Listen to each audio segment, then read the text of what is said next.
My mother-in-law demanded, "Take the blame for my son's DUI. You have a clean record. He can't go to jail." My wife said, "Do it for the family." I replied, "I'll handle it."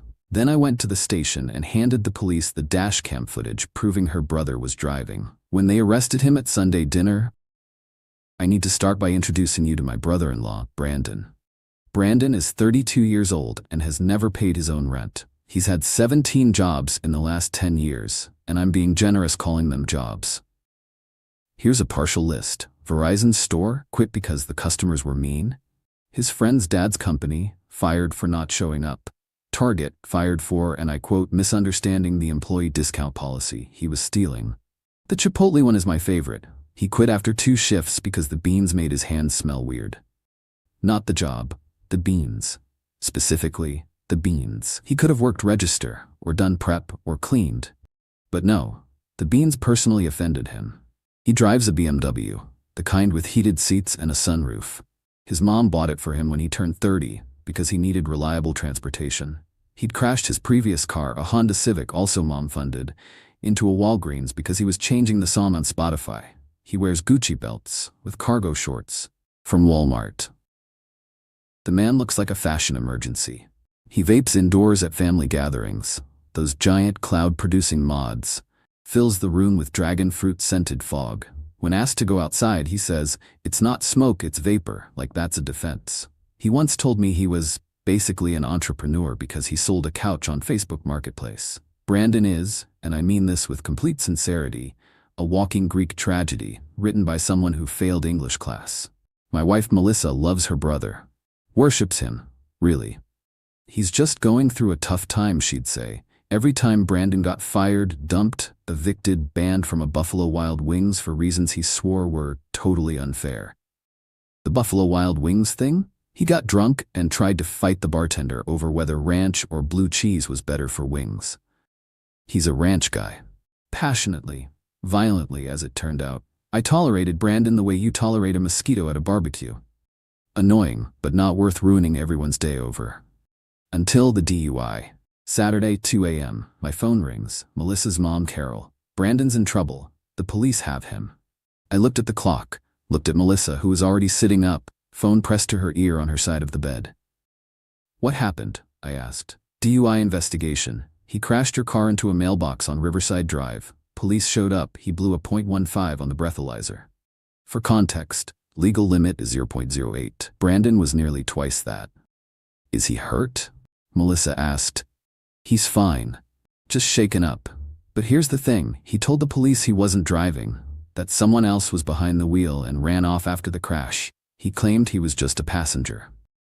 I sat up straighter. "What?" "Police breathalyzed him and he was clearly drunk, so they cited him for public intoxication. But they can't charge him with DUI without proof he was actually driving. He's smart, didn't admit to anything so they towed the car and let him go pending investigation. But if they find evidence he was the driver, he's screwed. He's got 2 prior DUI convictions. This would be his 3rd. Mandatory jail time. They let him go? They couldn't prove he was driving. He's smart, didn't admit anything.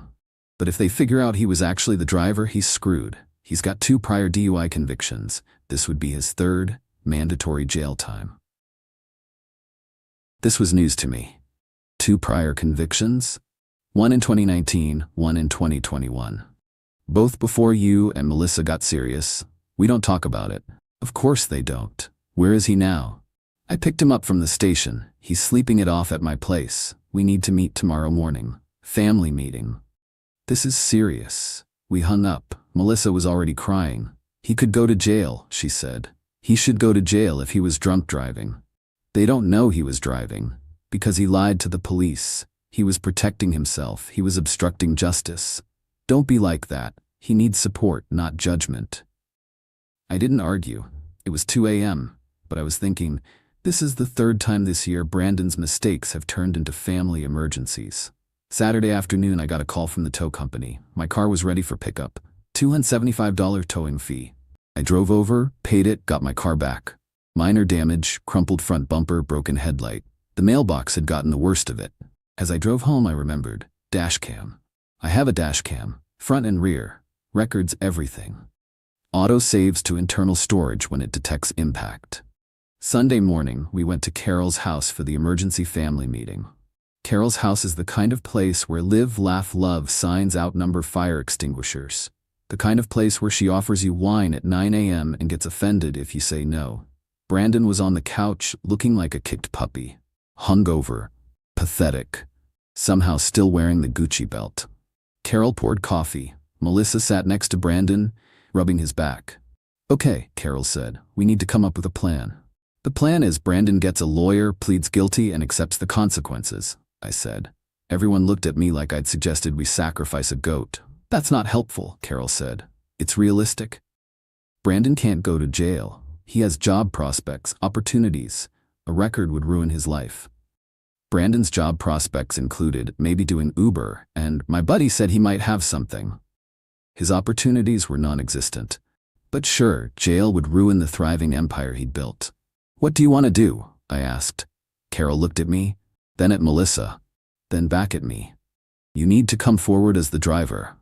I laughed, actually laughed. "Excuse me?" Brandon told police someone else was driving, that he was too drunk to remember who. "You need to go to the police and say it was you. That you were driving, panicked after the crash, and fled. Brandon was just the passenger. You want me to confess to a crime I didn't commit. You have a clean record, no priors. First DUI, you'd get probation, maybe a fine. But Brandon? Third DUI conviction? Mandatory jail time. They'd put him away for months, maybe a year. So your plan is for me to confess to DUI, hit and run, and lying to police. It's not lying if you say you were too scared to come forward immediately. You can say you needed time to process what happened. It's absolutely lying, it's perjury, it's filing a false report, it's obstruction of justice. It's not about you, it's about family." I looked at Melissa. Surely she'd see how insane this was. She wouldn't meet my eyes. "Babe," she said quietly, "maybe we should think about it." "Think about it? Think about me lying to the police, committing perjury, and taking a criminal charge for your brother? It's not that serious. It's a felony to lie to investigators. I could lose my job, my security clearance, everything. But you wouldn't go to jail. Brandon would." I stared at her, my wife, the woman I'd married 3 years ago, who was seriously suggesting I destroy my career to save her unemployed, drunk driving, cargo shorts wearing disaster of a brother. I said, "Please." Brandon spoke up. "Man to man, I'm begging you. I can't go to jail. I wouldn't survive. You should have thought about that before you drove drunk. It was a mistake."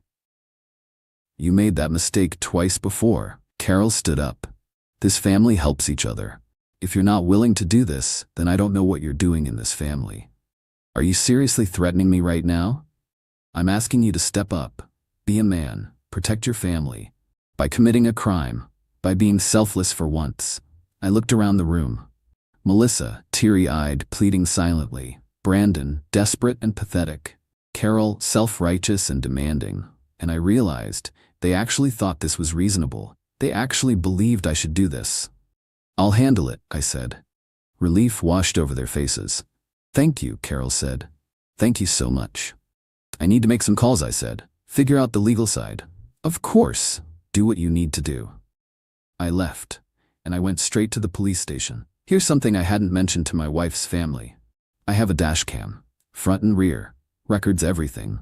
Saves footage automatically when it detects an impact or sudden braking. You know what else I hadn't mentioned? Brandon had borrowed my car that night. His BMW was in the shop. Transmission issues.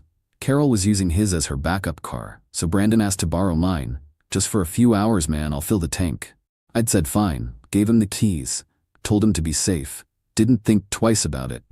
Until the call about the DUI. That morning, after leaving Carol's house, I pulled the dashcam footage. 6:47 p.m. Brandon gets in my car. Driver's seat. Starts it up. Fiddles with the radio. 8:23 he pulls into a bar parking lot, O'Malley's Pub. 11:04 p.m. He stumbles out of the bar, visibly intoxicated, gets back in the car. 12 a.m. he's swerving, badly. Nearly hits a curb. 12 a.m. Mailbox collision. Perfect shot of Brandon behind the wheel screaming, "Oh shit." Police lights. Brandon panicking, trying to text someone, probably Carol. Cops approaching. And here's the kicker. The footage timestamp syncs with GPS data.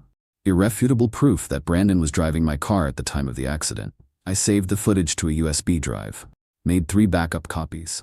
Then I went to the police station. The officer at the desk looked tired. Help you? I'm here about the incident last night. Brandon Matthews, the mailbox crash. You his lawyer? No. I'm the car owner. He was driving my vehicle when he crashed it. The officer's eyebrows went up. He told us someone else was driving, that he was the passenger and the driver fled. He lied. I have dashcam footage proving he was alone in the car and behind the wheel the entire time. The officer sat up straighter. You have footage? Full recording, time-stamped, GPS synced, shows him getting in the driver's seat, driving to a bar, drinking for 3 hours, stumbling back to the car, driving drunk, and crashing into the mailbox. All alone, no passenger, no one fled, just him. And you're bringing this to us why? Because his family just tried to get me to confess to being the driver, said I should come forward and say I was the one who fled, take the fall for him since he has 2 prior DUI convictions and I have a clean record. The officer actually smiled. Family, huh? In-laws. Even worse, let me get a detective. Detective Rodriguez came out 20 minutes later, watched the footage, nodded a lot, asked me a few questions, made sure I knew I could press charges for unauthorized use of my vehicle. I declined, I just wanted the DUI off my record. This is pretty clear, Rodriguez said. We've got him dead to rights. He tried to say someone else was driving but couldn't provide details. Now we know why. What happens now? We arrest him and charge him with DUI, filing a false police report and obstruction of justice. The dashcam footage proves he was driving, which makes his statement to officers that someone else was driving a prosecutable lie. How long? 3rd DUI conviction? Mandatory minimum 90 days. Could be up to 6 months depending on the judge. Plus 3 to 5 year license suspension, heavy fines, mandatory alcohol treatment, probation. When will you arrest him? We've got his address, probably Monday morning. I thought about it. Actually, I know where he'll be Sunday afternoon. Oh? Family dinner, my mother-in-law's house. Happens every Sunday, 4 o'clock. Rodriguez grinned. You want us to arrest him at Sunday dinner? I think that's when the whole family should see the consequences of their choices, don't you? I like the way you think. I gave him the address. He said they'd swing by around 4:30. Give him time to get comfortable. Perfect. Sunday morning, Melissa asked how the legal calls went. All handled, I said. Talked to some people, got advice, we're good. So you're gonna do it? I'm going to do what's right. She hugged me. Thank you. I know this is hard, but you're doing the right thing. Brandon will pay you back, I promise. Brandon would indeed pay, just not the way she thought. Sunday dinner at Carol's was the usual affair. Pot roast, mashed potatoes, Carol's famous, Reed mediocre apple pie. Brandon showed up late, naturally, wearing the same Gucci belt. He'd recovered from his hangover enough to be cocky again. My guy, he said, clapping me on the shoulder. I heard you're taking care of things. Respect. Seriously, I owe you. You really do. When this is over, I'm buying you dinner. Steakhouse, my treat. With whose money, I wanted to ask. But I just smiled. Melissa's dad, who'd been silent through all of this, carved the roast. We sat down. Carol said grace. Everyone ate. 4:27 p.m. Carol was telling a story about her book club. Brandon was on his phone, vaping at the table, despite Carol's no vaping inside rule that she never enforced with him. The doorbell rang. Who's that?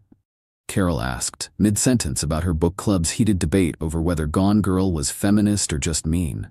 I'll get it, I said, setting down my fork with the precision of someone who'd been waiting for this exact moment. I opened the door. Detective Rodriguez and 2 uniformed officers stood there, looking every bit like the hand of justice Carol had spent years helping Brandon avoid. Is Brandon Matthews here? Rodriguez asked, official voice on, but I caught the slight smile at the corner of his mouth. He is. Come on in. I led them into the dining room, like a game show host revealing the grand prize. Everyone stopped eating, forks frozen mid-air, Carol's mouth literally hanging open, a piece of pot roast visible on her tongue. While Brandon looked up from his phone, he'd been scrolling through Instagram, double-tapping pictures of cars he couldn't afford. He saw the cops.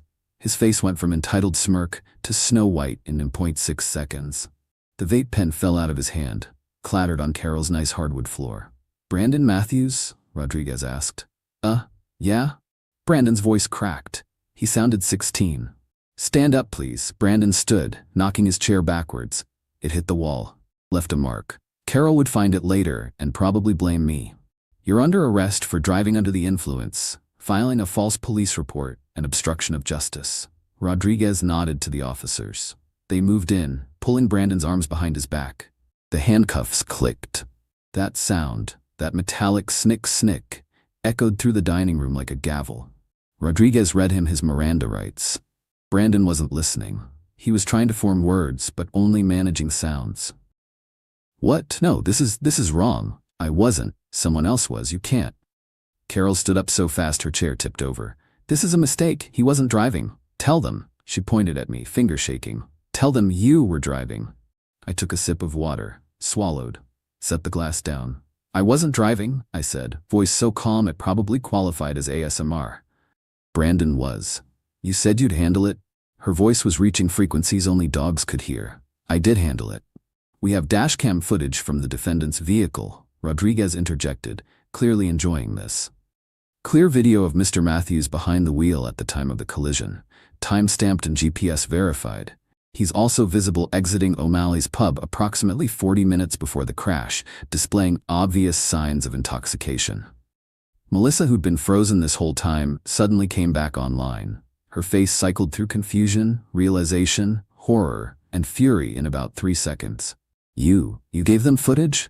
I gave them evidence. You recorded him? My dashcam recorded him. Automatically, because that's what dashcams do. You said you'd handle it. I did. I handled it by ensuring the actual criminal faced actual consequences instead of letting him destroy my life. Carol was screaming now, full volume. The neighbors definitely heard. You ruined his life. He's going to jail. My baby is going to jail. Your baby is 32 years old and drove drunk for the 3rd time. He ruined his own life. Brandon was being walked toward the door, crying. Not silent crying, full sob crying, hiccuping, snotty, the works. This is bullshit. You set me up. This was a setup. I stood finally, walked over to him, looked him in his red puffy eyes. Brandon, I gave the police a video of you committing a crime. That's not a setup. That's called evidence. Look it up. Oh wait, you probably can't because you'll be in jail. One of the officers snorted, tried to cover it as a cough. They took him out. Through Carol's tastefully decorated foyer, past her live laugh love sign, the irony was not lost on me, out the front door. I watched through the window as they put him in the back of the police car. He was still crying. Probably realized the BMW wouldn't be available for a while. The car drove away, lights flashing but no siren. Classy arrest. Rodriguez knew his audience. I turned back to the dining room. The dining room was silent except for Carol's sobbing. She'd collapsed into her chair, head in her hands, shaking. Melissa's aunt, who I'd forgotten was even there, whispered to her husband, "Should we go?" Melissa's dad, who'd been silent through the entire meal, through the arrest, through everything, set down his napkin, folded it neatly, placed it next to his plate. "Carol," he said quietly, "he drove drunk with someone else's car? This was going to happen eventually." Carol looked up, mascara running. "You don't understand. They'll destroy him. He won't survive jail." "Maybe he needs to be destroyed a little," her husband said. "Maybe that's what he needs to actually change." Carol looked at her husband like he'd grown a second head, sprouted horns, and started speaking Portuguese. Melissa grabbed my arm, her nails dug in. "We need to leave, now." "Sure, let me just grab my coat." "Now." I grabbed my coat, waved to Melissa's dad. "Thanks for the pot roast." He nodded, actually smiled a tiny bit. "Anytime." We went home. She didn't speak to me the whole drive. At the apartment, she exploded. "How could you do that? How could I turn in a drunk driver who tried to frame me? He's family. He's a criminal. You humiliated him. He humiliated himself. My mother will never forgive you. I don't care. I don't know if I can forgive you." I looked at her, really looked at her. "Then don't," I said. "If you think protecting your brother's drunk driving is more important than our marriage, then we don't have a marriage." "That's not fair." "What's not fair is asking me to commit a crime for him. What's not fair is your family treating me like I'm disposable. What's not fair is you choosing his criminal behavior over our relationship." "I didn't choose. You did. The second you asked me to lie to police." She was crying. "He's my brother. And I'm your husband. Or I was." "What does that mean?" It means I'm going to a hotel. It means you need to decide if you married me or your family, and it means I'm not coming back until you figure that out. I packed a bag, left, checked into a Holiday Inn Express, paid for a week. Melissa called 17 times that night. I didn't answer. Brandon got arraigned Monday morning. Bail set at $15,000. Carol paid it. He was released pending trial. He went to court 3 weeks later. Pled guilty. The footage was too damning to fight. Sentenced to 90 days in jail, 3 years probation, $5,000 in fines, mandatory alcohol counseling, and 5-year license suspension. Brandon served 75 days, got out early for good behavior. During those 75 days, Melissa stayed at her mom's. We didn't talk. Carol sent me messages calling me every name in the book.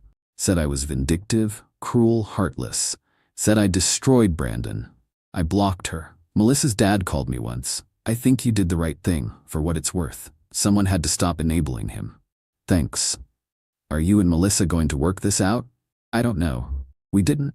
Brandon got out of jail in midsummer. By then, Melissa had filed for divorce. Her grounds, irreconcilable differences. My grounds, married into a family of enablers who prioritize criminals over consequences. Judge granted it. No kids, no house, easy split. I heard through mutual friends that Brandon moved back in with Carol.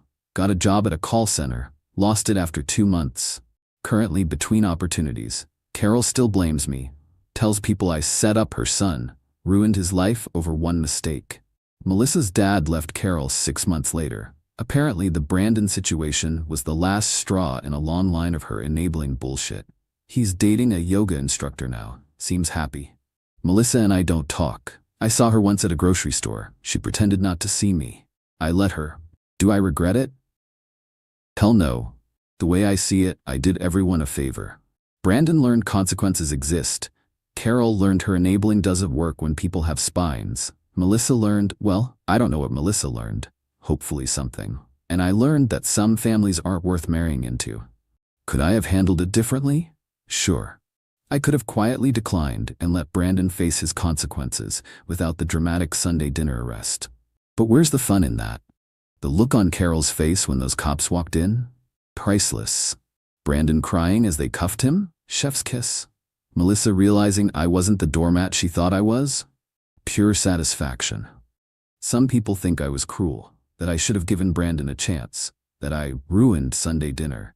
To those people I say, Brandon ruined Sunday dinner when he decided to drive drunk and expect everyone else to clean up his mess. I just provided the entertainment. And honestly, best Sunday dinner I ever had at Carol's house. Pot roast was still mediocre though.